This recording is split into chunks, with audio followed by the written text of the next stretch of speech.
आप सभी को नमस्कार। हरिद्वार जनपद में त्रिस्तरीय पंचायत चुनाव का प्रोसेस अभी चल रहा है।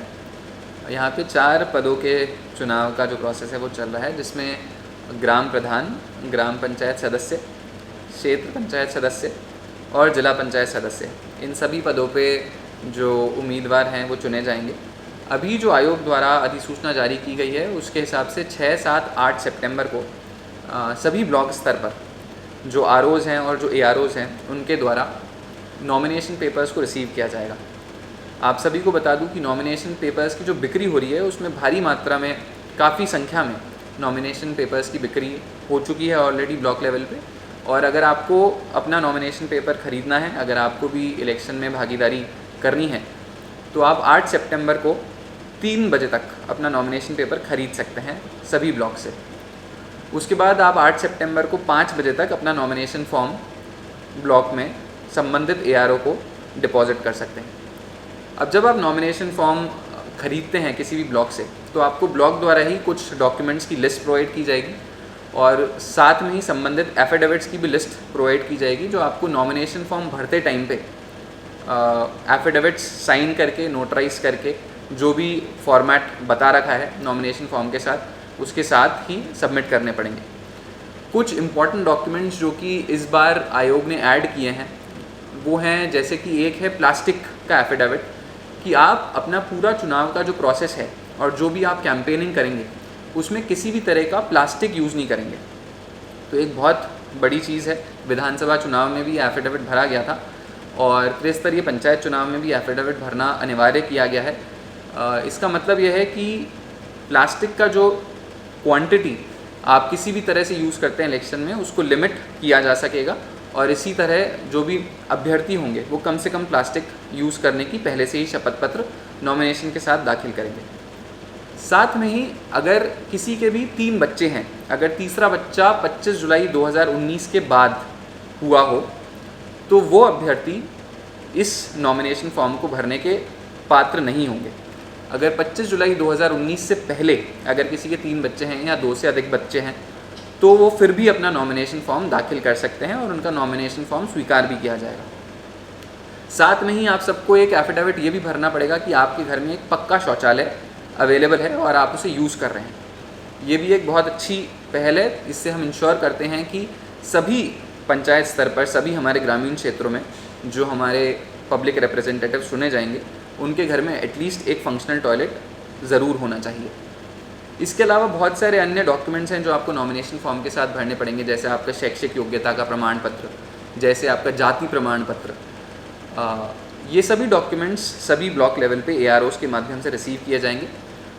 एक बार 6, 7, 8 को अगर आप अपना नॉमिनेशन भर देते हैं, तो 9, 10 और 11 तारीख को आपके उस नॉमिनेशन फॉर्म की प्रॉपर तरीके से स्क्रूटनी यानी कि संवीक्षा की जाएगी।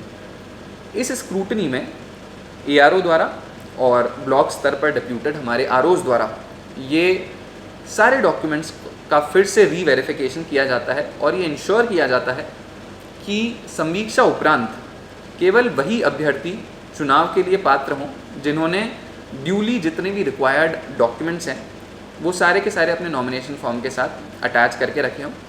और उन डॉक्यूमेंट्स का भी परीक्षण किया जाता है। उसमें देखा जाता है कि आप अपना जाति प्रमाण पत्र भी सही तरीके से लगाए हैं, वो सर्टिफाइड है, कि आप अपनी शैक्षिक योग्यता का भी जो प्रमाण पत्र लगाए हैं वो सर्टिफाइड है और आप योग्यता के अनुसार चुनाव लड़ने के लिए क्वालिफाइड हैं। तो ये सभी डॉक्यूमेंट्स को संवीक्षा के दौरान परीक्षण किया जाएगा और संवीक्षा उपरांत एक लिस्ट बनाई जाएगी, जो कि हमारे फाइनली नॉमिनेटेड कैंडिडेट्स की एक लिस्ट बनेगी। जो चुनाव की प्रक्रिया चल रही है उसको शांतिपूर्वक तरीके से संपन्न करने के लिए हमने पर्याप्त रूप में सिक्योरिटी फोर्स जगह जगह पर डिप्यूट कर दिए। अभी जैसे नॉमिनेशन का प्रोसेस और स्क्रूटनी का प्रोसेस चल रहा है, तो नॉमिनेशन सेंटर्स पे सभी ब्लॉक लेवल पे पर्याप्त सिक्योरिटी फोर्स डिप्यूटेड है।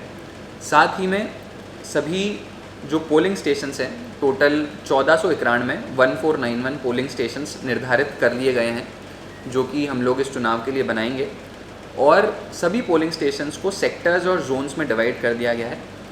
इसके उपरांत हम लोग सभी सेक्टर्स में एक एक सेक्टर मजिस्ट्रेट की ड्यूटी, एक एक सेक्टर पुलिस ऑफिसर की ड्यूटी और उसी के साथ सभी जोन में एक एक जोनल ऑफिसर की ड्यूटी और एक एक जोनल पुलिस ऑफिसर की ड्यूटी लगाने वाले हैं।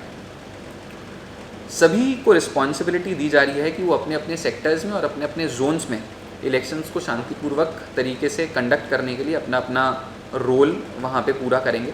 चुनाव में आदर्श आचार संहिता का अनुपालन कराना एक बहुत इम्पॉर्टेंट जिम्मेदारी होती है। सभी सेक्टर मैजिस्ट्रेट्स को, जोनल मैजिस्ट्रेट्स को ये जिम्मेदारी दी गई है। साथ में संबंधित आरओज़, एआरओज़, एसडीएम्स, सीओज़ सभी की ये रिस्पॉन्सिबिलिटी रहेगी कि आचार संहिता का अक्षरश पालन सुनिश्चित करें। अगर किसी नागरिक को, जनता में किसी भी कंसर्न्ड सिटीज़न को ऐसा कहीं भी फील होता है, ऐसा देखने को मिलता है कि आचार संहिता के विरुद्ध कोई काम किया जा रहा है या फिर कोई लीगल एक्टिविटी, लीगल मीन्स किए जा रहे हैं इलेक्शंस को इन्फ्लुएंस करने के लिए, किसी तरह की सांप्रदायिक, सामाजिक, राजनीतिक अव्यवस्था अगर आपको कहीं फैलती हुई दिखे, तो आप इलेक्शन कंट्रोल रूम जो डिस्ट्रिक्ट लेवल पे स्थापित किया गया है वहाँ पे हमारे को इन्फॉर्म करके ये सुनिश्चित कर सकते हैं कि हम हमारी टीम को वहाँ पे जाके तुरंत एक्शन मोड में लाके उस जो इलीगल मीन्स यूज़ किए जा रहे हैं उनको सीज़ करें और ऐसी एक्टिविटीज़ को बंद कराएं। जो इलेक्शन कंट्रोल रूम का हमने नंबर जारी किया है वो है 0133423937।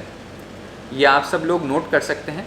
अगर आपको किसी भी चुनाव के संबंध में अगर कोई भी शिकायत है या कोई पूछताछ भी अगर आपको करनी हो तो आप इस नंबर पे पूछ के, इस नंबर पे कॉल करके जिला कंट्रोल रूम से संपर्क कर सकते हैं।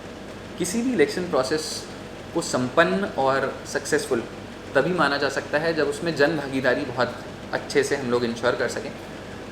जैसा कि आप सब देख रहे हैं कि नामांकन प्रोसेस में बहुत भारी मात्रा में अभ्यर्थियों ने अपने अपने नामांकन पत्र दाखिल किए हैं और अभी भी दाखिल किए जा रहे हैं।